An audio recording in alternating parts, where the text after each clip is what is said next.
இந்த காலை வேளையிலும் தேவன் நம்மை ஆசீர்வதிக்கும்படியாக நம் மத்தியிலே எழுந்தருளி இருக்கிறதுக்காய் நான் தேவனை ஸ்தோத்திரிக்கிறேன். எபிரேயருக்கு எழுதின நிருபம் 11ஆம் அதிகாரம் 30ஆம் வசனத்தை நாம் வாசிக்க கேட்போம். விசுவாசத்தினாலே எரிகோ பட்டணத்தின் மதில்கள் 7 நாள் சுற்றி வரப்பட்டு விழுந்தது. விசுவாசத்தினாலே எரிகோ பட்டணத்தின் மதில்கள் 7 நாட்கள் சுற்றி வரப்பட்டு விழுந்தது என்று இங்கு எழுதப்பட்டிருக்கிறது. ஒரு பழைய ஏற்பாட்டு சம்பவத்தின் புதிய ஏற்பாட்டின் வசனத்தை நாம் இப்பொழுது வாசிக்க கேட்டோம். வேதத்தை நாம் புரிந்து கொள்ள வேண்டும் என்றால் நாம் புதிய ஏற்பாட்டின் காரியங்கள் எங்கிருந்து எழுதப்பட்டிருக்கிறது என்பதை நாம் ஆராய்ந்து அறிந்து கொள்ள வேண்டும். பவுல் அப்போஸ்தலன் சபைக்கு நிருபங்களை எழுதினார். அவை எல்லாம் எங்கிருந்து எழுதப்பட்டது என்றால் தோராவில் இருந்தும் தீர்க்க தரிசன புஸ்தகங்களில் இருந்தும் அவர் எடுத்து எழுதினவைகளை நாம் அறிந்து இருக்கிறோம். ஒரு பழைய ஏற்பாட்டின் சம்பவம் ஏன் எழுதப்பட்டிருக்கிறது என்று 1 கொரிந்தியர் 10ஆம் அதிகாரத்தில் சொல்லும் பொழுது அவைகள் எல்லாம் அவர்களுக்கு நிகழ்ந்தது கடைசி காலத்தில் இருக்கக்கூடிய நமக்கு அது படிப்பினையாக இருக்கிறது. ஒரு தீர்க்க தரிசனத்தை ஒரு தீர்க்கதரிசி சொல்லும் பொழுது அதுக்குரிய காரியத்தை குறித்த அன்றைய நிலவரம் அவருக்கு தெரியும். ஆனால் பிந்தின நாட்களை குறித்த ஒரு தீர்க்க தரிசனத்தை ஒரு தீர்க்கதரிசி எழுதும் பொழுது அதுக்குரிய வெளிச்சம் அவருக்கு இல்லாத பொழுதும் அவர் எழுதக்கூடிய இடத்தில் அவர் பணிக்கப்படுகிறார். தேவனால் அவர் ஊந்தப்பட்டு அதை எழுதுகிறார்.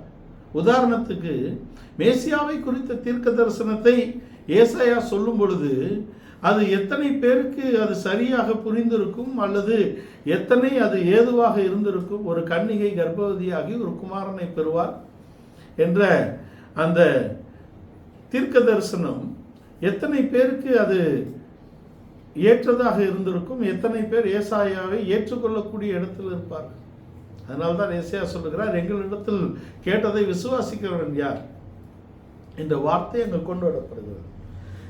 மோசேயை கொண்டு தேவன் வேதத்தை எழுதி வைத்தார். அதை தான் வேத வாக்கியங்கள் என்று வேதம் சொல்லுகிறது. இயேசு சொல்லுகிறார், வேத வாக்கியங்களை ஆராய்ந்து பாருங்கள், அவைகளில் நித்திய ஜீவன் உள்ளதென்று நம்புகிறீர்களே, என்னை குறித்து சாட்சியிடுகிறவைகளும் அவைகளே என்பது மோசே எழுதின 5 புஸ்தகங்களை குறித்து அவர் சொல்லுகிறார்.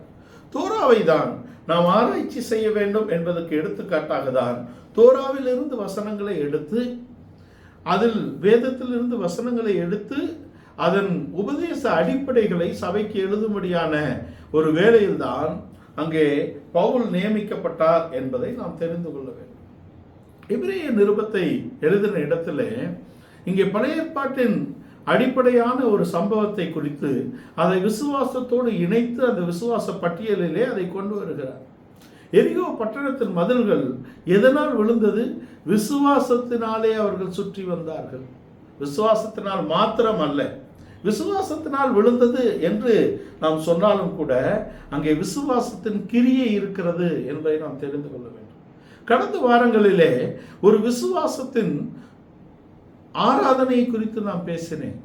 விசுவாசத்தின் கிரியை குறித்து நாம் பார்த்தோம். இந்த விசுவாசத்தின் ஆராதனை, விசுவாசத்தின் கிரியை என்பதை நாம் சுருக்கமாக புரிந்து கொள்ள வேண்டும். விசுவாசத்தின் ஆராதனை என்ற இடத்திலே இஸ்ரவேல் ஜனங்கள் வாக்குத்தத்தத்தின் தேசத்துக்குள் பிரவேசிக்கக்கூடிய இடத்தில் கில்காலுக்கு வந்து அவர்கள் பஸ்காவை சரியாக ஆசரித்த இடத்திலே அங்கே தேசத்தின் விளைச்சலை அவர்கள் புசித்த போது மன்னா நின்று போயிற்று என்று எழுதப்பட்டிருக்கிறது. இந்த மன்னா நின்று போயிற்று என்பது மன்னாவை தேவன் நிறுத்தினது நோக்கம் என்ன? தேசத்தின் பலனாகிய மேன்மையான ஆசீர்வாதத்தை அவர்கள் பெற்றுக்கொள்ள வேண்டும். இதை குறித்து எபிரேய நிருபக்காரர் 6ஆம் அதிகாரத்தில் சொல்லும் பொழுது அடிப்படைகளை நீங்கள் மீண்டும் மீண்டும் போட்டுக்கொண்டிராதபடிக்கு அவைகளை விட்டு பூரணராகும்படி கடந்து போங்கள். விட்டு என்ற எழுத்து என்ற சொல்லை நாம் அதை விட்டுவிட வேண்டும் என்று எடுத்துக்கொள்ளக்கூடாது. அதை கடந்த ஒரு வளர்ச்சிக்கு நாம் போக வேண்டும் என்ற கருத்தில் தான் அப்போஸ்தலன் அதை எழுதுகிறார். தேசத்தின் பலனை அவர்கள் புசித்த நாளிலே மன்னா நின்று போயிற்று. ஆனால் கில்காலின் ஆசீர்வாதத்தின் நிறைவு என்பது வாக்குத்தத்தத்தின் தேசத்தை சுதந்திரித்துக் கொள்வதாக இருக்கிறது. அதுக்கு எதிராக ஒரு எரிகோ இருக்கிறது. இந்த எரிகோவை அவர்கள் பார்த்த பொழுது அவர்களுடைய மனம் தளர்ந்து விடுகிறது. ஆனால் ஜனத்தை நடத்தி கொண்டு போகக்கூடிய யோசுவா ஒரு யுத்த வீரனாக, அவன் சேனைகளின் தலைவனாக நியமிக்கப்பட்டிருக்கக்கூடிய அவன் பலவிதமான யுத்தங்களை நடத்தி வந்தவன். யாத்திராகம் 17ஆம் அதிகாரத்தில் மோசேயும் ஆரோனும் ஊரும் மலையின் மேல் இருந்தபோது அங்கே பள்ளத்தாக்கிலே யுத்தத்தை நடத்தினது யோசுவா. இஸ்ரவேலின் பராக்கிரமசாலிகளை கொண்டு போய் அங்கே அமலேக்குக்கு எதிராக அந்த யுத்தத்தை நடப்பித்தவன். பலவிதமான யுத்தங்களிலே இஸ்ரவேல் ஜனத்தை பயிற்றுவித்து அங்கே அவர் வாக்குத்தத்தத்தின் தேசத்தை காக்கக்கூடிய வேலைக்காக அவர்களை கொண்டு வருகிறார். நம்முடைய வாழ்க்கையில் வரக்கூடிய தடைகள், நம்முடைய வாழ்க்கையில் வரக்கூடிய பிரச்சனைகள், நம்முடைய வாழ்க்கையை முடிந்து விடுமோ என்று நாம் பார்க்கக்கூடிய சூழ்நிலைகள் எதற்காக நமக்கு அனுமதிக்கப்படுகிறது என்றால் நம்முடைய விசுவாசத்தின் வாழ்க்கை பலப்படும்படியாக. இதற்காக தான் நம்முடைய வாழ்க்கையிலே தேவன் காரியங்களை அனுமதிக்கிறார் என்பதை இஸ்ரவேல் ஜனங்கள் புரிந்து கொள்ள வேண்டும் என்றுதான் அவர் நடத்துகிறார். அவர்களுக்கு எதிராக வந்த பிரச்சனைகளிலே அவர்களுடைய விசுவாசம் பலப்பட வேண்டும். அவர்களுக்கு எதிராக வந்த யுத்தங்களிலே அவருடைய கரங்களை அவர் பலப்படுத்தினார். தேவனால் தான் இந்த ஜெயம் வந்தது, தேவனால் தான் நாம் இவைகளை கடந்தோம் என்பதை அவர்கள் உணர வேண்டும், அவர்கள் அறிந்து கொள்ள வேண்டும் என்பதற்காக தான் அவர் நடத்துகிறார். இங்கே எரிகோ இருக்கிறது. அதற்கு நேராக யுத்தத்தின் காரியங்களை ஒழுங்குபடுத்தாதபடிக்கு யோசுவா தனக்கு முன்பாக வந்த அங்க தேவனுடைய சேனைகளின் அதிபதியின் காலிலே அவன் விழுகிறான். அதுதான் அங்கே விசுவாசத்தின் ஆராதனை என்று சொன்னோம். நாம் நம்முடைய பிரச்சனைகளிலே நாம் பிரச்சனைகளை பார்க்காதபடிக்கு அதன் முடிவு கர்த்தரிடத்திலிருந்து எப்படி வருகிறது என்று நாம் கர்த்தரை நோக்கி பார்க்க வேண்டும் என்பதை நாம் விசுவாசத்தின் ஆராதனையில் கற்றுக்கொண்டோம். அந்த விசுவாசத்தின் ஆராதனை ஒரு கீழ்ப்படிதலாக இருக்கிறது, ஒரு ஒப்பு கொடுத்தலாக இருக்கிறது. There should be a submission and obedience. இந்த ரெண்டும் தான் அந்த ஆராதனையை பரிபூர்ணப்படுத்துகிறதாக இருக்கிறது. ஆபிரகாமுடைய வாழ்க்கையிலே அவனுக்கு இருந்த ஒரே நம்பிக்கை, அவனுடைய 25 வருட காத்திருப்பின் நம்பிக்கை ஈசாக்காக இருக்கிறார். ஈசாக்கினால் உன் சந்ததி விளங்கும் என்ற வார்த்தை தேவனால் கொடுக்கப்பட்டிருக்கிறது. ஆனால் ஒரு நாள் ஈசாக்கை அவர் பலியாக கேட்ட பொழுது அவன் மாம்சத்தோடும் இரத்தத்தோடும் அதை ஆலோசனை செய்யாதபடிக்கு தன் தேவன் மேல் இருந்த விசுவாசத்தினாலே அவனை பலியிடும்படியாக கொண்டு போகிறார். அதை குறித்து எபிரேய ஆக்கியோன் எழுதும் பொழுது, எபிரேய நிருபக்காரர் அதை குறித்து எழுதும் பொழுது என்ன சொல்லுகிறார்? விசுவாசத்தினாலே அவன் ஈசாக்கை பலியாக கொடுத்து பாவனையாக பெற்றுக்கொண்டான் என்று அவர் கொண்டு வருகிறார். 3 நாளைக்கு முன்பாகவே அவருடைய பிரயாணம் ஆரம்பிக்கும் பொழுதே ஈசாக்கு ஆபிரகாமுடைய மனதிலே பலியாக்கப்பட்டு விட்டான். அவனை முற்றிலுமாக பலி கொடுப்பதற்காக ஆபிரகாம் ஒப்பு கொடுத்து விட்டார். There is a submission, there is an obedience of Abraham. ஆபிரகாமுடைய கீழ்ப்படிதல், ஆபிரகாமுடைய ஒப்பு கொடுத்தல் 3 நாளைக்கு முன்பாக ஆரம்பித்திருக்கிறது. ஆனால் தேவன் காண்பித்த அந்த இடத்திலே அவர்கள் வந்த பொழுது வேலைக்காரரை அவன் உட்கார செய்து, நானும் பிள்ளையானானும் போய் தேவனை தொழுது கொண்டு திரும்பி வருவோம். தொழுது கொண்டு என்ற வார்த்தை அங்குதான் முதலாவது வருகிறது என்று ஏற்கனவே நாம் பார்த்திருக்கிறோம். தொழுது கொண்டு நாங்கள் திரும்பி வருவோம் என்ற இடத்திலே அங்கேதான் யாக்கோவின் கீழ்ப்படிதல் துவங்குகிறது. ஈசாக்கின் கீழ்ப்படிதல் துவங்குகிறது. ஆபிரகாம் ஈசாக்கை அழைத்து கொண்டு பலியிடும்படியாக போகிறார். அங்கே தன் வீட்டிலிருந்து புறப்படும் பொழுது ஆபிரகாமின் கீழ்ப்படிதலின் நிறைவேறுதல் உண்டாகிறது. ஆனால் இங்கேதான் ஈசாக்கின் கீழ்ப்படிதலின் நிறைவேறுதல் ஆரம்பிக்கிறது. அவன் தன்னுடைய தகப்பனுக்கு முற்றிலுமாக தன்னை ஒப்பு கொடுத்தான் என்பது ஆவிக்குரிய ஆராதனையாக, ஆவிக்குரிய பலியாக ஏற்றுக்கொள்ளப்படுகிறது. நம்முடைய விசுவாசத்தின் வாழ்க்கையிலே நாம் தேவனுக்கு எப்படி ஒப்பு கொடுக்கிறோம்? நாம் தேவனை விசுவாசிக்கிறோம். ஆனால் அந்த விசுவாசத்தை குறித்த ஒரு தவறான புரிதல் தான் இன்றைக்கு இருக்கிறது. நான் தேவனை விசுவாசிக்கிறேன், இது எனக்கு நடக்கும், நான் தேவனை விசுவாசிக்கிறேன், இதை தேவன் எனக்கு செய்வார் என்று நாம் நினைக்கக்கூடியதை தேவன் செய்யக்கூடிய இடத்தில் தான் விசுவாசம் இன்றைக்கு பயிற்றுவிக்கப்படுகிறதே தவிர விசுவாசம் என்பது அது கிடையாது. விசுவாசம் என்பது தேவனுடைய மனதில் இருப்பதை நாம் நிறைவேற்றுவதற்கு நாம் ஒப்பு கொடுப்பது தான் ஒரு உண்மையான விசுவாசமாக இருக்கிறது. அந்த உண்மையான விசுவாசத்தில் தான் இந்த ஆராதனை இருக்கிறது என்பதை நாம் தெரிந்து கொள்ள வேண்டும். நாம் நினைக்கக்கூடிய ஒன்றை, நாம் விரும்பக்கூடிய ஒன்றை தேவன் நிறைவேற்றுவதற்காக நான் தேவனை விசுவாசிக்கிறேன் என்பது மெய்யான விசுவாசம் இல்லை. தேவன் என்னை குறித்து என்ன வைத்திருக்கிறார் என்பதை அறிந்து கொண்டு அதை நாம் விசுவாசிக்க வேண்டும். இங்க யோசுவா அங்கே 5ஆம் அதிகாரத்தில், யோசுவாவின் புத்தகம் 5ஆம் அதிகாரத்தில் 13ஆம் வசனத்திலே அவன் அவருக்கு ஒப்பு கொடுக்கிறான். நான் என்ன செய்ய வேண்டும் என்று அங்கே தேவனுக்கு தன்னை ஒப்பு கொடுக்கக்கூடிய இடத்தில் இருக்கிறார். தமஸ்குவுக்கு போகும் வழியிலே அங்கே பவுல் நான் என்ன செய்ய சித்தமாய் இருக்கிறீர் என்று தேவனுக்கு ஒப்பு கொடுத்தார். தேவனுக்கு நாம் ஒப்பு கொடுப்பதுதான் சரியான ஆவிக்குரிய விசுவாசத்தின் ஆராதனையாக இருக்கிறது. அந்த விசுவாசத்தின் ஆராதனைக்கு ஒரு கிரியை இருக்கிறது. அந்த கிரியை நாம் நினைப்பது போல அல்ல, அந்த கிரியை தேவன் நினைப்பது போல் நாம் செய்ய வேண்டும். அந்த கிரியை நம்முடைய ஞானத்துக்கும் நம்முடைய அறிவுக்கும் நம்முடைய புரிதலுக்கும் ஏற்றதாக இருக்காது. நீங்கள் 6 நாள் அமைதியாக அந்த பட்டணத்தின் மதிலை சுற்றி வர வேண்டும். 1வது நாள் துவக்கி 6ஆம் நாள் வரைக்கும் ஒவ்வொரு முறை நீங்கள் சுற்றி வர வேண்டும். எப்படி சுற்றி வர வேண்டும்? அமைதியாக சுற்றி வர வேண்டும். 7 ஆசாரியர்கள் பெட்டியை சுமந்து கொண்டு போவார்கள். 7 எக்காலங்களை சுமந்தவர்கள் அங்கே போவார்கள்.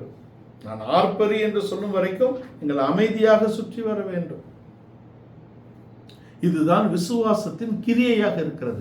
விசுவாசத்தின் கிரியை நம்முடைய மனித அறிவுக்கு ஏற்றதாக இருக்காது என்பதை நாம் தெரிந்து கொள்ள வேண்டும். இஸ்ரவேலிலிருந்து ஒரு அடிமை பெண்ணை சிறைபிடித்து கொண்டு போய் அங்கே சீரியாவிலே வைத்திருக்கிறார்கள்.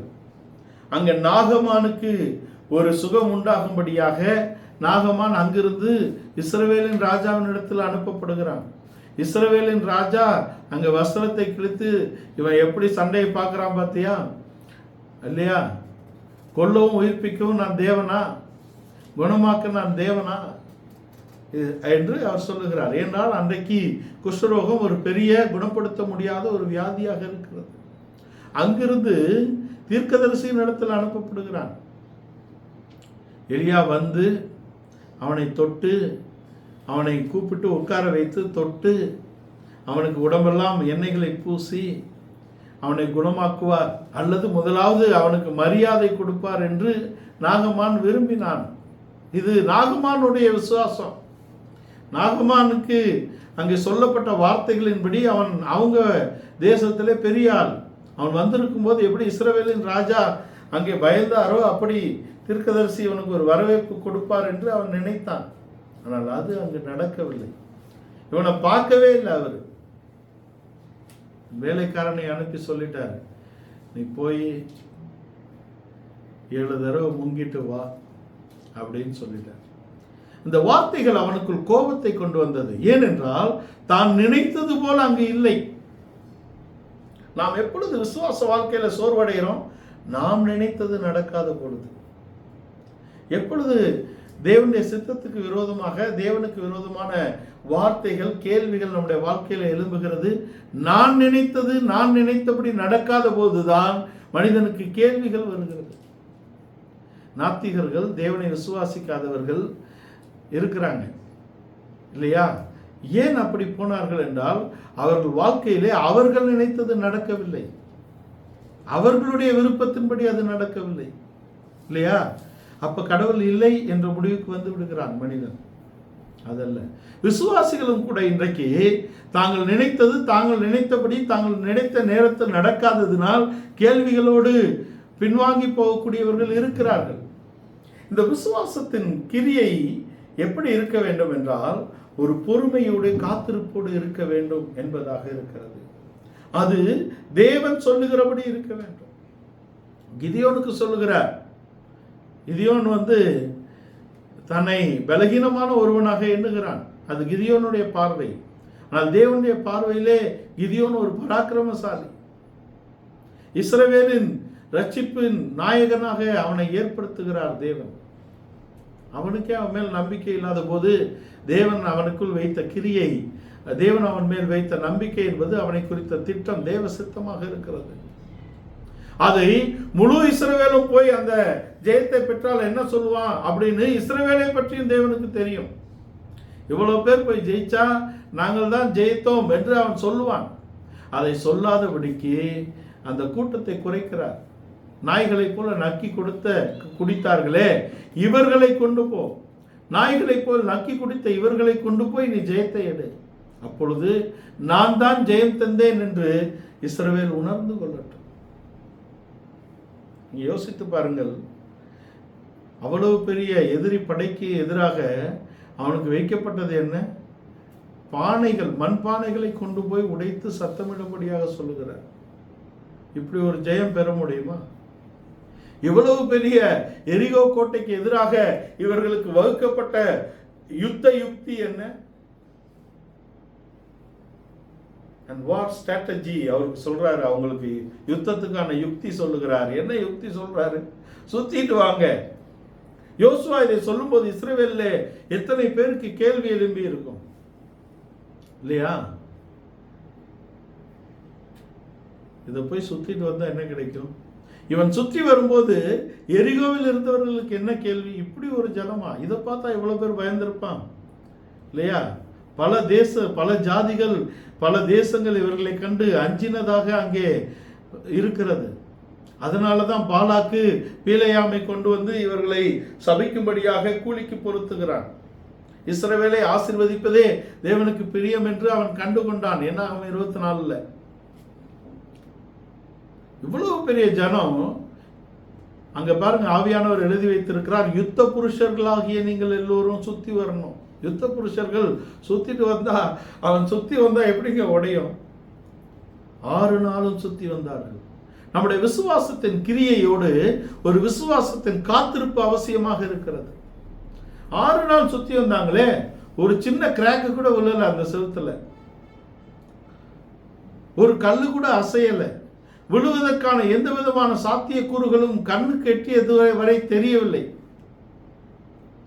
6 நாள் சுத்தி வந்தவங்க மனசு எப்படி இருந்திருக்கும்? அதனாலதான் அங்க ஏசாயா 28:16 வாசிச்சோம். விசுவாசிக்கிறவன் பதறான், பதறி ஒன்றும் செய்ய மாட்டான், அவன் உறுதியாக இருப்பான். கர்த்தரை விசுவாசிக்கக்கூடியவர்கள் அசையாமல் என்றென்றைக்கும் நிலைத்திருக்கக்கூடிய சியோன் பர்வதத்தை போல இருப்பார்கள். அது அசையாது. அசைகிறவன் தான் பதறுவான், பதறி எதையாவது செய்து சிக்கிக் கொள்ளுவான். பதற்றம் யாருக்கு இருக்கும்? விசுவாசம் இல்லாதவனுக்கு இருக்கும். விசுவாசம் என்பது நம்முடைய உறுதியை காண்பிக்கிறது. அந்த விசுவாசமும் அந்த நம்பிக்கையும் எதில் அங்கே அஸ்திபாரம் இடப்பட்டிருக்கிறது என்றால் அன்பிலே. அதனாலதான் 1 கொரிந்தியர் 13:13 இப்பொழுது விசுவாசம், நம்பிக்கை, அன்பு 3 நிலைத்திருக்கிறது. அன்பே பெரியது. அன்பு இருந்தால் விசுவாசிப்பான், அன்பு இருந்தால் நம்பிக்கை இருக்கும். தேவன் மேல் அன்பு வைத்த ஒருவன் தேவன் மேல் விசுவாசத்தின் நம்பிக்கை உடையவனாக அசையாமல் இருப்பான். அந்த காத்திருப்பு, ஒரு விசுவாசத்தின் காத்திருப்பு நம்முடைய வாழ்க்கையில் அவசியமாக இருக்கிறது. 6 நாள் சுத்தி வந்தாங்க, ஒண்ணுமே நடக்கலைங்க. திரும்ப மறுநாள் போய் 7 முறை சுற்ற வேண்டும். இந்த விசுவாசத்தின் காத்திருப்பு என்பது நாம் தேவனை சரியாக, தேவனோடு உள்ள உறவிலே நாம் சரியாக இருந்தால் தான் காத்திருக்க முடியும். தாவீது காத்திருக்கிறான். நான் கர்த்தருக்காக பொறுமையோட காத்திருந்தேன் என்று 40ஆம் சங்கீதத்தில் சொல்லுகிறான். கர்த்தருக்காக அவன் எப்படி பொறுமையோடு காத்திருந்தான் என்பதை நாம் பார்க்க வேண்டும். ஆடுகளை மேய்த்து கொண்டிருந்தவன், அலட்சியமாக எண்ணப்பட்டவன். ஆனால் அவைகள் எல்லாம் தேவன் அவனை நடத்தின வழிகள் என்று அவன் அறிந்து கொள்ளக்கூடிய ஒரு நாள் இருக்கிறது. ஆனால் அது வெகு தூரத்தில் இருக்கிறது. அந்த வெகு தூரத்தை அவன் கடக்க வேண்டும் என்றால் அவனுக்கு சரியான உறவு தேவனோடு இருக்க வேண்டும். தேவனை குறித்த சரியான புரிதல் அவனுக்கு இருக்க வேண்டும். தேவனை குறித்த சரியான அறிவும் அன்பும் அவனுக்கு இருந்தால்தான் அந்த காத்திருப்பு நிறைவேற்றப்பட முடியும் இல்லையா? அபிஷேகம் பண்ணப்பட்ட பின்பும் பல நாள் அவன் காத்திருக்கிறான். அண்ணன்மாருக்கு சாப்பாட்டை கொண்டு போய் விசாரிச்சுட்டு வர சொன்னா அங்க ஒரு பிரச்சனை நடந்துட்டு இருக்குது. ஒவ்வொரு நாளும் 3 முறை வந்து அவன் கத்திட்டு போறான். 2 முறையா? காலையிலையும் சாயங்காலமும் 2 முறை கத்திட்டு போறான். இஸ்ரவேலை பயமுறுத்துகிறான். இஸ்ரவேலின் தேவனை தூஷிக்கிறான். கேட்கறதுக்கு ஒரு ஆள் தைரியமா இல்லை, ஒருவனும் எழும்பவில்லை. தாவீது சொல்லுகிறான், என்னன்னு விசாரிக்கிறான். அண்ணன்மாருக்கெல்லாம் கோபம் வந்துடுது. என்ன இங்க விசாரிச்சுட்டு இருக்கிறேன், உன் கொஞ்சம் ஆடு எங்க? மற்றவர்களுடைய பார்வையில் நாம் நம்மை கொண்டு தேவன் செய்யக்கூடிய காரியத்துக்கு நாம் ஏற்றவர்களாக அறியப்படாமல் இருக்கலாம் மற்றவர்களால். ஏன் நம்மால் கூட நம்மை அப்படி அந்த காரியத்துக்கான ஏற்றவர்களாக நாம் கூட நம்மை அறியாமல் இருக்கலாம். தேவன் நம்மேல் வைத்த திட்டம் அது நிறைவேற்றப்படும். என் இருதயத்துக்கு ஏற்றவன், எனக்கு சித்தமானதெல்லாம் செய்வான் என்ற சாட்சி அவனுக்கு இருக்கிறது. தேவன் தன்னுடைய இருதயத்துக்கு ஏற்ற ஒருவனை தேடினார். அதுதான் தாவீது. அவனுடைய வாழ்க்கையில் எத்தனையோ பிரச்சனைகள், அவனுடைய வாழ்க்கையில் எத்தனையோ குறைபாடுகள் கூட வந்தது.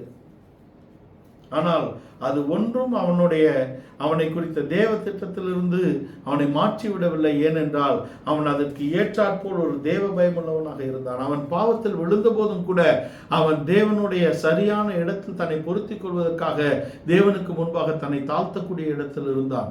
தேவனுடைய சத்தத்துக்கு செவி கொடுக்கக்கூடிய இடத்தில் இருந்தான். தேவன் தன்னில் நிர்ணயித்ததை செய்து முடிப்பார் என்ற நம்பிக்கையோடு இருந்தான். ஏனென்றால் தேவனோடு உள்ள உறவிலே அவன் ருசி கண்டவன், தேவனுடைய அன்பிலே அவன் நிலைத்திருக்கக்கூடியவனாக இருந்தான். அதுதான் முக்கியம். அதற்கு இந்த ஜெயத்துக்கு தேவன் அவனை உருவாக்குகிறதுக்கான வழிகள் கடினமான வழிகளாக தான் இருந்தது. பாருங்க, யாரும் பார்க்காத போது தேவன் அவன் வாழ்க்கையில் நிகழ்த்திய காரியங்களை எல்லோருக்கும் முன்பாக அவன் சொல்லுகிறான். அதை எல்லோரும் நம்பக்கூடிய இடத்தில் தேவன் நடத்துகிறார். இவன் சிங்கத்தை கொன்றதை யார் கண்டார்? இவன் கரடியை கொன்றதை யார் கண்டார்? When he was doing something great by the power of God, there was no audience. அங்கு அவனை பாராட்டுவதற்கோ அவனை கொண்டு தேவன் செய்த கிரியையை மேன்மைப்படுத்துவதற்கோ அங்கே யாரும் இல்லாத இடத்தில் தேவன் அவனை கொண்டு பெரிய காரியங்கள் செய்தார். அவன் கொஞ்சத்தின் மேல் உண்மையுள்ளவனாக இருந்தான். அவனை அநேகத்தின் மேல் ராஜாவாக அவர் மாற்றுகிறதுக்கு அது ஏதுவாக இருந்தது. அவன் தேவன் மேல் இருந்த நம்பிக்கையினால் தான் தன் மந்தையில் இருந்த ஆடுகள் அங்கே எடுத்துக்கொண்டு போகப்படும் பொழுது தைரியமாக சிங்கத்தை எதிர்கொள்ளக்கூடிய தைரியம் எங்கிருந்து வந்தது? அவன் மேல் உள்ள தைரியம் அல்ல, அவன் தன் பராக்கிரமத்தின் மேல் வைத்த தைரியம் அல்ல. அதனால்தான் 20ஆம் சங்கீதத்தை அவர் எழுதுகிறார். சிலர் குதிரைகளை குறித்து, ரதங்களை குறித்தும் குதிரைகளை குறித்தும் மேன்மை பாராட்டுகிறார்கள். நான் அப்படி அல்ல, என் ஜெயம் கர்த்தரிடத்தில் இருந்து வருகிறது.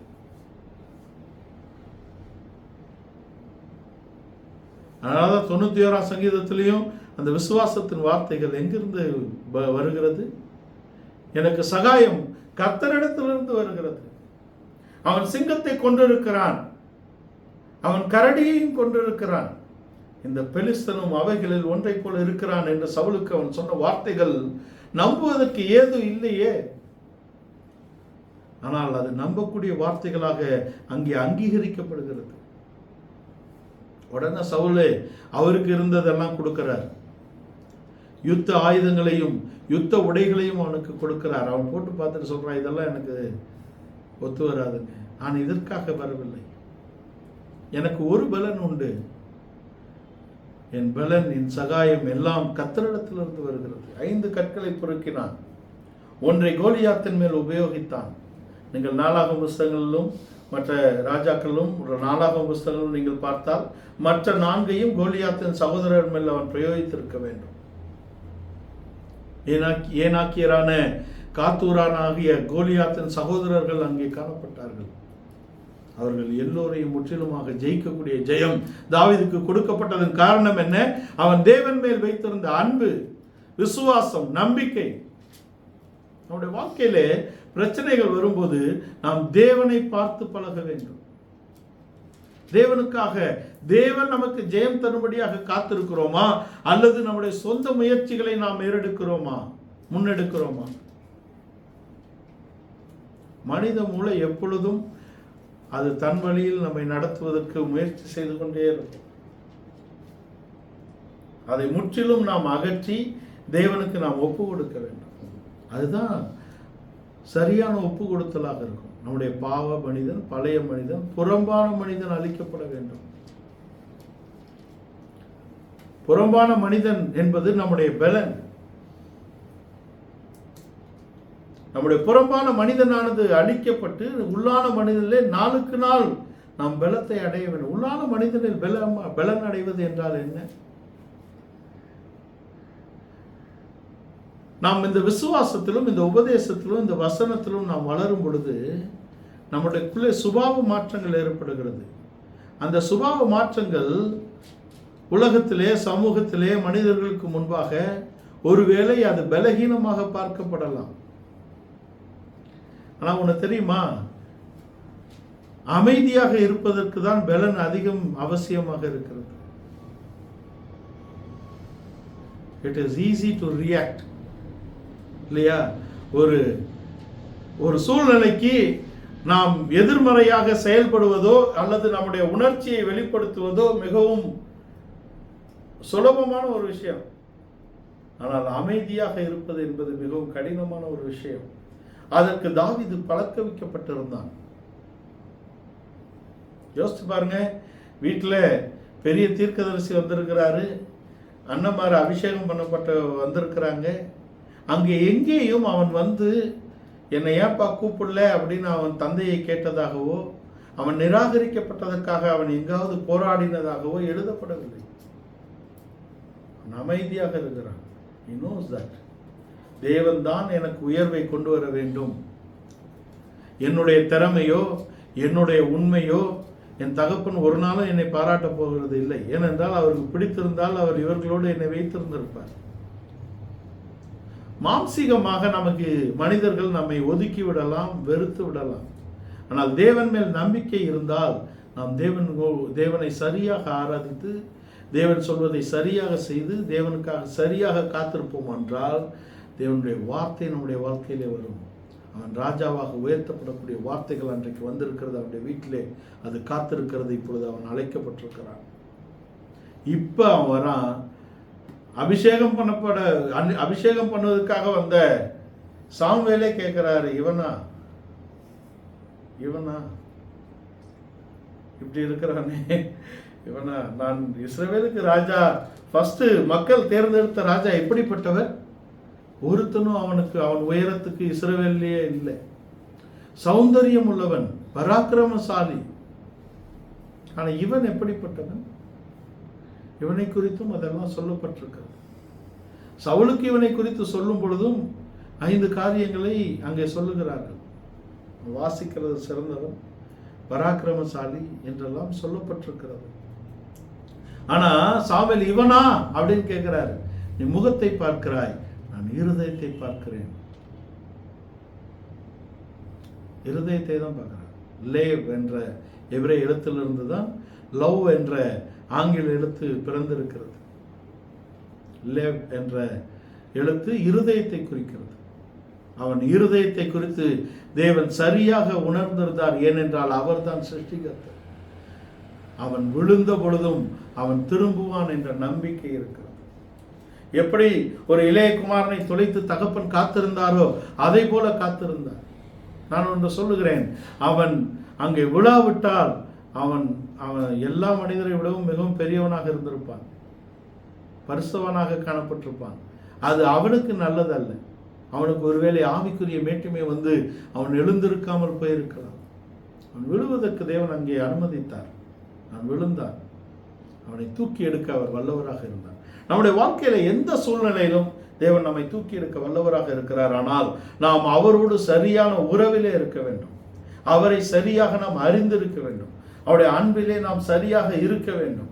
விசுவாசத்தின் ஆராதனையை நாம் சரியாக மேற்கொள்ள வேண்டும். நம்முடைய சூழ்நிலைகளிலே, நம்முடைய பிரச்சனைகளிலே, நம்முடைய வாழ்க்கையின் எல்லா சமயத்திலும் நான் கர்த்தரை எனக்கு முன்பாக வைத்திருக்கிறேன், அவரின் வலது பாரசத்தில் இருக்கிறபடினால் நான் அசைக்கப்படுவதில்லை என்று சொன்ன அதே தாவீது என் பாவம் என் கண்களுக்கு முன்பாக இருக்கிறது என்று சொல்லுகிறார்.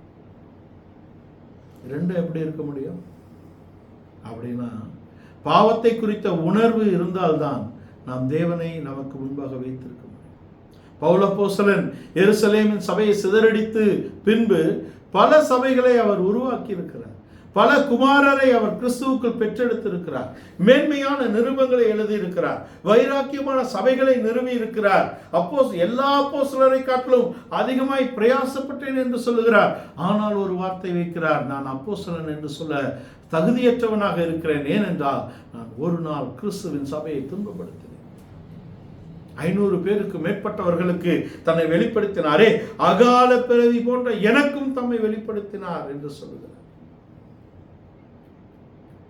வஞ்சனையில் பெரிய வஞ்சனை நம்மை நாம் வஞ்சிப்பது. நம்மை நாம் வஞ்சிப்பதற்கான முதல் படி என்ன தெரியுமா? நாம் நம்மை மிகவும் பெரிய ஆவிக்குரியவர்கள் என்று எண்ணுவது. எவனும் தன்னைத்தான் தனக்கு மிஞ்சின இடத்தில் எண்ணக்கூடாது என்று வேதம் சொல்லுகிறது. தாவீது எப்பொழுதும் தாழ்த்தக்கூடியவனாக இருந்தான். அவன் காத்திருப்பு தேவனை நோக்கி இருந்தது. தேவன் சொன்னவைகளை சரியாக கிரியை செய்யக்கூடிய இடத்தில் இருந்தான். எல்லாவற்றையும் கேட்டுதான் செய்வான். ஒரே யுத்தத்துக்கு 2-3 தடவை கேட்கணுமா? ஒரு தடவை கேட்டோம், போனாரு, போயிட வேண்டியதானே? அல்ல, மீண்டும் கேட்கிறான். முசுக்கொட்டை செடிகளின் நுனியிலே நான் அசைந்து போவதை நீ உணரும் பொழுது நீ புறப்பட்டு போ, ஜெயம் உனக்கு வரும். தேவன் சொன்னபடிதான் ஜெயம் வரணும். ஜெயம் எப்படியும் வருகிறது என்பது அது உலக வழக்கம். எப்படியாவது ஜெயித்து விடலாம், எப்படியாவது வாழ்ந்து விடலாம், எப்படியாவது சம்பாதித்து விடலாம், எப்படியாவது நம்மை ஸ்திரப்படுத்திக் கொள்ளலாம். என் ஆத்துமாவே, நீ ஒன்றுக்கும் கவலைப்படாதே, நான் எப்படியாவது சம்பாதித்து உனக்கு வைத்திருக்கிறேன். எத்தனை தலைமுறையானாலும் உனக்காக அது இருக்கிறது. இல்லைங்க, we are not having a belief on our positions. நம்முடைய எழுத்துக்குரிய காரியங்களில் நம்முடைய நம்பிக்கை இல்லை. எத்தனையோ எழுத்துக்குரிய ஜாம்பவான்கள் தெருவுக்கு வந்திருக்கிறார்கள். எத்தனையோ பணம் இருப்போர் தைரியம் இல்லாமல் இருக்கிறார்கள். நமக்கு இருக்கக்கூடிய தைரியம் என்ன? நான் விசுவாசிக்கிறவர் இன்னார் என்று அறிவேன். இந்நாளிலே அவரிடத்திலே என்னை ஒப்புவித்திருக்கிறேன். அவர் அந்நாள் பரியந்தம் என்னை காக்க வல்லவர். அதுதான் அந்த நம்பிக்கை. நம்பிக்கை என் மேல் அல்ல, நம்பிக்கை என் அறிவின் மேல் அல்ல, நம்பிக்கை என் திறமையின் மேல் அல்ல, நம்பிக்கை என் புயபலத்தின் மேல் அல்ல, நம்பிக்கை என் தேவன் மேல் இருக்கிறது. கிதியோன் ஜெயிப்பதற்கான எந்த ஏதுவும் இல்லை. தாவீது ராஜாவதற்கான எந்த ஏதுவும் அங்க கண்ணுக்கு தெரியல. பல வருஷம் காத்திருக்கணும். கொஞ்சம் நஞ்சமாங்க, உயிருக்கே ஆபத்து. 1 சாமுவேல் 27 சொல்றாரு, என்றைக்காவது ஒரு நாள் இந்த சவுல் கையில நான் சாகிறது நிச்சயம். அப்படி விரட்டுகிறான். முடிஞ்சுதா? முடியவே இல்லையே. அவனுடைய குமாரர் அவனை வீதிக்கு கொண்டு வந்தார்கள். ஆனால் அவன் அசையவில்லை. காரணம் என்ன தெரியுமா? அவன் நம்பிக்கை அவன் பிள்ளைகள் மேல் அல்ல, அவன் நம்பிக்கை அவன் ராஜ்யபாரத்தின் சிங்காசனத்தின் மீது அல்ல, அவனுடைய நம்பிக்கை அவனுடைய யுத்த வல்லமையின் மீது அல்ல, அவனுடைய நம்பிக்கை தேவன். ராஜாவாக்கப்பட்ட பின்பு விரட்டப்பட்ட போதும் பாட்டு பாடினான். சத்தமே போட முடியாது, சத்தம் கேட்டா கொன்றுவாங்க. அதற்கான வாத்தியங்களை வைத்து சத்தம் இல்லாமல் பாடி ஒப்புவித்த பாடல்கள் பதிவாக்கப்பட்டிருக்கிறது. அப்படின்னா என்ன? எந்த நிலைமையில் இருந்தாலும் அவன் தேவனோடு உள்ள உறவை காத்து கொண்டான். அதுதான் முக்கியம். அந்த காத்திருப்புக்கு ஒரு விசுவாசத்தின் வார்த்தை முக்கியமாக இருக்கிறது. இங்கே யோசுவாவின் புஸ்தகம் 6ஆம் அதிகாரத்தின் 15ஆம் வசனத்திலே தேவன் சொன்ன வார்த்தையை தான் அவர் மீண்டும் உச்சரிக்கிறார். 6:15 வாசிங்க. யோசுவாவின் புஸ்தகம் 6ஆம் அதிகாரம் 15ஆம் வசனம். 7ஆம் நாளில் அதிகாலமே கிழக்கு வெளுக்கும் பொழுது எழுந்திருந்து அந்த பிரகாரமே பட்டணத்தை 7 தரம் சுற்றி வந்தார்கள். அன்று நேரத்தில் மாத்திரம் பட்டணத்தை 7 தரம் சுற்றி வந்தார்கள். 7ஆம் தரம் ஆசாரியர் எக்காலங்களை ஊதுகையில் யோசுவா ஜனங்களை நோக்கி, ஆர்ப்பரியுங்கள், பட்டணத்தை கர்த்தர் உங்களுக்கு ஒப்பு கொடுத்தார். ஒப்பு கொடுப்பார் என்று சொல்லவில்லை, ஒப்பு கொடுத்தார் என்று சொல்லுகிறார். இந்த விசுவாசத்தின் வார்த்தை எங்கிருந்து வருகிறது? இந்த விசுவாசத்தின் வார்த்தையை தான் அங்கே தேவன் அவனுக்கு சொன்னார். 6ஆம் அதிகாரம் 2ஆம் வசனம் வாசிங்க. முதல் வசனத்திலிருந்து வாசிங்க. எரிகோ இஸ்ரவேல் புத்திரருக்கு முன்பாக அடைக்கப்பட்டிருந்தது. ஒருவரும் வெளியே போகவும் இல்லை, ஒருவரும் உள்ளே வரவும் இல்லை.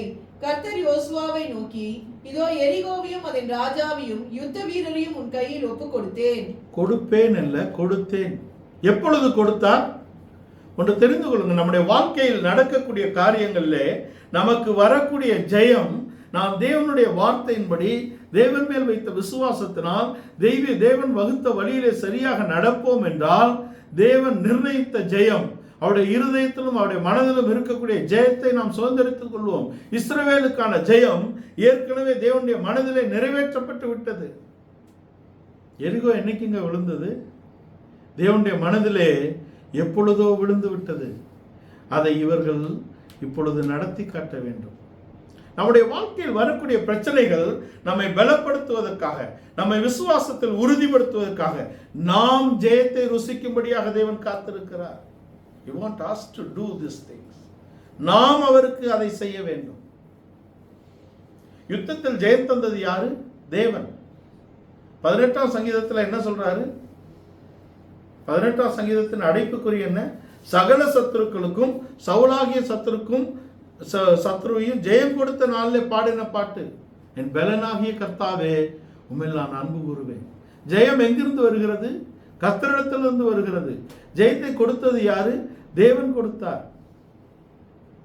அந்த ஜெயம் ஏற்கனவே ஆயத்தமாக்கப்பட்டவருடைய இருதயத்தில் இருக்கிறது. அவர் செய்து முடித்ததை நாம் செய்யும்படியாக விரும்புகிறார். இஸ்ரவேல் ஜனங்களை எகிப்திலிருந்து விடுதலையாக்கி கொண்டு வந்து விட்டார். பின்னே எகிப்தின் சேனை, பார்வோனும் அவனுடைய சேனையும் துரத்தி வருகிறது. முன்னே சிவந்த சமுத்திரம் இருக்கிறது. தேவன் என்ன கிரியை செய்தார்? அங்க தேவன் மோசே கிரியை செய்யும்படியாக விரும்புகிறார். மோசேயின் கையில் இருந்த கோல் யாருடைய கோல்? அது தேவனுடைய கோல் என்று எழுதப்பட்டிருக்கிறது. என்றைக்கு அவன் அதை கீழே போட்டு சர்ப்பமாக இருந்து அது மாற்றப்பட்டதோ அன்றையிலிருந்து அது மோசேயின் கோல் அல்ல, அது தேவனுடைய கோல். அமலேக்குக்கு எதிரான யுத்தத்திலே அவன் உயர்த்தி பிடித்தது மோசேயின் கோல் அல்ல, அது தேவனுடைய கோல். தேவனுடைய வாக்குத்தத்தங்களினாலே, தேவனுடைய ஆவியின் வல்லமையினாலே நாம் ஜெயம் பெற வேண்டும் என்று அவர் விரும்புகிறார். அந்த ஜெயத்தை நீங்களும் நானும், தேவனுடைய புத்திரராகிய தேவனுடைய குமாரராகிய நீங்களும் நானும் அந்த ஜெயத்தை பெற வேண்டும் என்று அவர் விரும்புகிறார். மோசே அவன் கோலினால் அந்த சமுத்திரம் பிரிக்கப்பட வேண்டும் என்று தேவன் விரும்புகிறார். அதான் விஷயம். இங்கே இவர்கள் இந்த எரிகோவின் மதிலை ஜெயிக்க வேண்டும் என்று தேவன் விரும்புகிறார். தேவனுடைய வாக்குத்தத்தத்துக்கும் தேவ ஜனமாகிய நமக்கும் மத்தியில் இருக்கக்கூடிய அந்த தடைக்கல்லை நாம் ஜெயிக்க வேண்டும் என்று தேவன் விரும்புகிறார். 7 நாள் சுற்றி வந்ததுனால மதில் உள்ள விழுந்ததா வெளியே விழுந்ததான்லாம் அங்கே இருக்கு. அந்த மதில் இல்லாமல் போனது என்பதை நாம் தெரிந்து கொள்ள வேண்டும். அந்த மதில் இல்லாமல் போனது. தேவனுக்கும் நமக்கும் மத்தியில் இருக்கக்கூடியதை நாம் சரி செய்ய வேண்டும் என்று தேவன் விரும்புகிறார். தேவனுடைய வாக்குத்தத்தத்துக்கும் நமக்கும் மத்தியில் இருப்பதை நாம் சரி செய்ய வேண்டும் என்று விரும்புகிறார். ஆவிக்குரிய ரீதியிலே நாம் ஆவிக்குரிய யுத்தங்களை நாம் நடத்தி ஜெயம் பெற வேண்டும். அது ஜெபமாக இருக்கிறது. அந்த ஜெபத்தை நம்ம எப்படி செய்கிறோம்? ஜெபம் ஒரு வழி தொடர்பாக இருக்கக்கூடாது இல்லையா? ஒரு பக்கத்திலிருந்து நாம் பேசிவிட்டு வந்து விடுகிறது அல்ல. அவருடைய சத்தத்துக்கு நாம் காத்திருக்க வேண்டும். அவர் சொன்ன வார்த்தைகளை கொண்டு நாம் ஜெயம் பெற வேண்டும். நம்ம வேதம் வாசிச்சு நம்ம ஒரு வசனத்தை மார்க் பண்ணி நம்முடைய இருதயத்துக்கு ஏற்றதாக இருக்கிறது, நம்முடைய சூழ்நிலைக்கு ஏற்றதாக இருக்கிறது, நமக்கு ஆறுதல் தருகிறதாக இருக்கிறது, இது எனக்கு கர்த்தர் சொன்ன வார்த்தை என்று நாம் அதில் நிற்கிறது அல்ல. அது மெய்யாகவே தேவன் நமக்கு சொல்ல வேண்டும். அதுக்கு ஜெபத்திலே நாம் காத்திருக்க வேண்டும். Pray until something happens. இதுதான் push strategy of prayer. Pray until something happens. ஒரு பரிசுத்தவான் இதை சொன்னார். ஒரு மனிதனுடைய வீட்டுக்கு முன்பாக ஒரு பெரிய கல் இருந்தது. சொப்பனத்திலே தேவன் சொன்னார், இந்த கல்லை நீ தள்ளுவதற்கு முயற்சி செய். விசுவாசித்து சொன்னாலே அது நகருமே. அது எல்லோருக்கும் சொல்லப்படவில்லை இல்லையா? அது விசுவாசத்தின் கிரியையோடு சேர்க்கப்பட்டிருக்கிறது, சொல்லினால் மாத்திரமல்ல. இஸ்ரவேல் ஜனங்கள் பாளையத்திலே இருந்து ஜெபம் பண்ணி எரிகோ விழுற வரைக்கும் அங்கேயே இருந்திருக்கலாமே. அவர் சொன்னதை செய்ய வேண்டும், சுற்றி வர வேண்டும். இவர், இந்த தேவ மனிதன், அந்த கல்லை தள்ளுவதற்கான முயற்சியை செய்கிறார். முதல் நாள் தள்ளினார், அது நகரவில்லை. 7 நாள் ஆனது, 1 இன்ச்சு கூட நகரலை. 1 மாதம் தள்ளி பார்த்தார், நகரவே இல்லை. 6 மாதம் ஆகிவிட்டது. தேவ சமூகத்துக்கு போனார். என்ன தேவனே, எவ்வளோ முயற்சி செய்தேன், இது 1 இன்ச்சு கூட நகரலையே. நீர் என்னை இந்த கல்லை தள்ள அல்லவா சொன்னீர். இப்போ தேவன் சொன்னாரா, நீ உன் சரீரத்தின் அமைப்பை இப்பொழுது பார். 6 மாதங்கள் தொடர்ச்சியாக அந்த கல்லை தன் முழு பலம் கொண்டு நகற்ற அவர் செய்த முயற்சியிலே அவருடைய கைகள், அவருடைய தசைகள் பலம் பெற்றிருக்கிறது. இதுதான் அங்க தேவன் விரும்பின மாற்றம். பிரச்சனைகள் நாம் அதை எப்படி மேற்கொள்ளுகிறோம் என்றால், தேவன் சொல்லுகிறபடி மேற்கொண்டால், தேவன் சொல்லுகிற வழியிலே மேற்கொள்வதற்கான முயற்சி செய்தால், தேவன் நிர்ணயித்தது நடக்கும். அந்த கல்லை அங்கே புரட்டுவதற்கு முயற்சி செய்ய தேவன் சொன்னது கல்லை புரட்டுவதற்கு அல்ல, இவருடைய தசைகளை பலப்படுத்துவதற்கு. பிரச்சனை ஏன் வருகிறது? நம்மை உருவாக்கும்படியாக தான் பிரச்சனைகள் அனுமதிக்கப்படுகிறது. தேவனால் அனுமதிக்கப்பட்ட பிரச்சனைகள் இருக்கிறது. நாம் இச்சையினால் இழுப்புண்டு கொண்டு வருகிற பிரச்சனைகள் இருக்கிறது. சோதிக்கப்படுகிற எவனும் தேவனால் சோதிக்கப்படுகிறேன் என்று சொல்லக்கூடாது. ஆவிக்குரியவர்களாக இருந்தால் நம்முடைய பிரச்சனைகளை ஆவிக்குரிய ரீதியிலே நாம் ஆராய்ந்து அதை சரி செய்ய வேண்டும். அது தேவனுடைய வார்த்தையின்படி செய்ய வேண்டும். ஜெயத்தை தருவேன் என்று தேவன் சொன்னார். எரிகோவையும் அதன் ராஜாவையும் அதன் யுத்த புருஷரையும் உன் கையிலே ஒப்பு கொடுத்தேன். ஆல்ரெடி கொடுத்தாச்சு. கொடுப்பேன் அல்ல, கொடுத்தேன். இன்றைக்கு இந்த எரிகோ விழுந்து நாம் அதை பிடித்துக் கொள்ளுகிறோம் என்று சொல்லவில்லை, பிடித்து விட்டோம். எரிகோ ஒப்பு கொடுக்கப்பட்டு விட்டது. இந்த விசுவாசத்தின் வார்த்தையினால் இவர்களுடைய கிரியை முழுமை பெறுகிறது. அவர்கள் விசுவாசத்தின் அற்புதத்தை கண்டார்கள். பேதுரு அவர் சொல்றாரு, நீர்தானா நீர்தானா, நான் தண்ணீர் மேல் நடக்கிறேன், வா வான்னு அவர் சொல்லாம குதிச்சா உள்ள போயிடுவோம் இல்லையா? நாம் அதை ஒரு ஆவிக்குரிய அறிவோடு, தேவனுடைய துணையோடு நாம் அதை எதிர்கொள்ள வேண்டும். நீங்கள் விசுவாசத்தோட சாவுக்கு ஏதுவான எதை குடித்தாலும் சாக மாட்டீர்கள், எடுத்து குடிச்சிடலாமா? குடிச்சிட்டு செத்ததுக்கு அப்புறம் அவர் கேட்பாரு இல்லையா? எதை எப்படி யாருக்கு சொன்னார், எதற்காக சொன்னார், எந்த சூழ்நிலையில் சொன்னார், நமக்கு என்ன சொன்னார், அதை தெரியாதபடிக்கு அதை அப்ளை பண்ணக்கூடாது இல்லையா? வீணாக போய் நான் கர்த்தருக்காக இரத்த சாட்சியாக மரிக்கிறேன் என்று வீணாக போய் மரிக்கக்கூடாது. நீங்கள் உலகத்தின் கடைசி பரியந்தம் எனக்கு இரத்த சாட்சிகளாக இருப்பீர்கள் என்பது, நான் அனுதினமும் சாகிறேன். பவுல் சொல்றாரு, நான் அனுதினமும் சாகிறேன். அது அனுதினமும், அதான் நல்ல போராட்டம். தன் சுயத்துக்கு எதிராக, தன் மாம்சத்துக்கு எதிராக, தன்னுடைய சொந்த எண்ணங்களுக்கு எதிராக, தன் சொந்த சித்தத்துக்கு எதிராக தேவ சித்தத்தை நிறைவேற்றும்படி தன் சுயத்தை ஒரு நாளும் கொன்று வாழக்கூடிய வாழ்க்கை. நல்ல போராட்டம் என்ன போராட்டம்? தன் சுயத்துக்கு எதிரான போராட்டம். அதனாலே நம்முடைய வாழ்க்கையிலே தேவன் ஒரு ஜெயத்தை வைத்திருக்கிறார். அதை நாம் விசுவாசத்தினாலே பெற்றுக்கொள்கிறோம். ஏசாயா 30ஆம் அதிகாரம் 18ஆம் வசனம் வாசிங்க. ஏசாயா தீர்க்கதரிசியின் புத்தகம் 30ஆம் அதிகாரம் 18ஆம் வசனம். ஆனாலும் உங்களுக்கு இறங்கும்படி கர்த்தர் காத்திருப்பார். நமக்கு இறங்கும்படி கர்த்தர் காத்திருக்கிறார் என்று எழுதப்பட்டிருக்கிறது. உங்கள் மேல் மனது இறங்கும்படி அவர் எழுந்திருப்பார். கர்த்தர் நீதி செய்கிற தேவன். அவருக்கு காத்திருக்கிற அனைவரும் பாக்கியவான்கள்.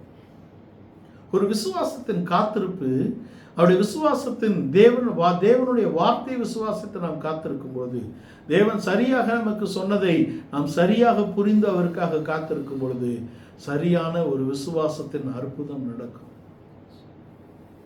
நாம் எல்லோரும், ஒவ்வொருவரும் பிரத்யேகமானவர்கள், யூனிக், தனித்துவமானவர்கள்.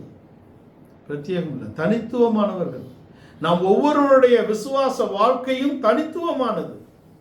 நமக்கு தேவன் வைத்திருக்கிற பிரச்சனைகளும் அதற்கான ஜெயமும் தனித்துவமானது. நமக்கு அவர் வைத்திருக்கிற வழியும் அவருடைய யுத்த யுக்திகளும் பிரத்யேகமானது, தனித்துவமானது. அதனால we should not follow human patterns in spiritual life. மனித வழித்தடங்களை, மனித வாழ்க்கையில் தேவன் செய்தவைகளை கூட அதே போல் நமக்கு இருக்கும் என்று நாம் விசுவாசிக்க கூடாது. நம்மை தேவன் நடத்தக்கூடிய வழி ஒரு தனி வழியாக இருக்கும். அது ஒரு it will be unique. அது வித்தியாசமான வழியாக இருக்கும். ஒவ்வொருவரையும் ஒவ்வொரு விதத்தில் தேவன் நடத்துகிறார். நம்முடைய ஒவ்வொருடைய வாழ்க்கையிலும் நமக்கு கொடுக்கப்பட்ட அழைப்பு வித்தியாசமானது, பிரத்யேகமானது, தனித்துவமானது. நமக்கு கொடுக்கப்பட்ட கிருபை தனித்துவமானது, அளவு வித்தியாசம் இருக்கிறது. நம்முடைய விசுவாசத்தின் அளவு வித்தியாசமானது. அவரவனுக்கு அளிக்கப்பட்ட கிருபையின்படி அவரவர் பிரயாசப்படும்படியாக இருக்கிறோம். நம்முடைய பிரச்சனைகளும் வித்தியாசமானது, நம்மை தேவன் நடத்தக்கூடிய வழிகளும் வித்தியாசமானது, நம் ஒவ்வொருவருக்கும் தரக்கூடிய ஜெயங்களும் வித்தியாசமானது. நம்முடைய ஜெயம் எப்பொழுதும் ஜெயம் போலவே தோணுவது இல்லை. கிறிஸ்துவின் மரணம் கூட தோல்வி போல்தான் காணப்பட்டது. ஆனால் அவர் உலகத்தின் சகல அதிகாரங்களையும், மரணம், பிசாசு என்ற அந்தகாரத்தின் சகல வல்லமைகளையும் அவர் ஒரே நொடியில் ஜெயித்தார். அந்த ஜெயம் உலகத்துக்கு தோல்வி போல்தான் காணப்பட்டது என்பதை நாம் மனதில் கொள்ள வேண்டும். நம்முடைய வாழ்க்கையில் தோல்வி போல் காணப்படுகிற எல்லாவற்றிலும் தேவன் நமக்கு ஜெயம் தர வல்லவராக இருக்கிறார் என்பதை நாம் விசுவாசிக்க வேண்டும். விசுவாசத்தின் உறுதியை நாம் பெற்றுக்கொள்ளும்படியாக தேவன் மேல் உள்ள அன்பு, தேவனோடு உள்ள உறவு, தேவனோடு நடக்கக்கூடியதிலே சரியான வழிகளை நாம் பின்பற்றுவது, வசனத்தை சரியாக புரிந்து கொள்வது, ஜெப வாழ்க்கையில் நாம் சரியாக இருப்பது என்பவைகளை நாம் சரிப்படுத்திக் கொள்ள வேண்டும். 6 நாளும் சுத்தி வந்தார்கள், 7ஆம் நாள் தான் ஜெயம் தந்தார். பரிபூர்ணமாக முடிவு பரியந்தம் பின்பற்றுகிறவன் தான் ஜெயத்தை பெற முடியும்.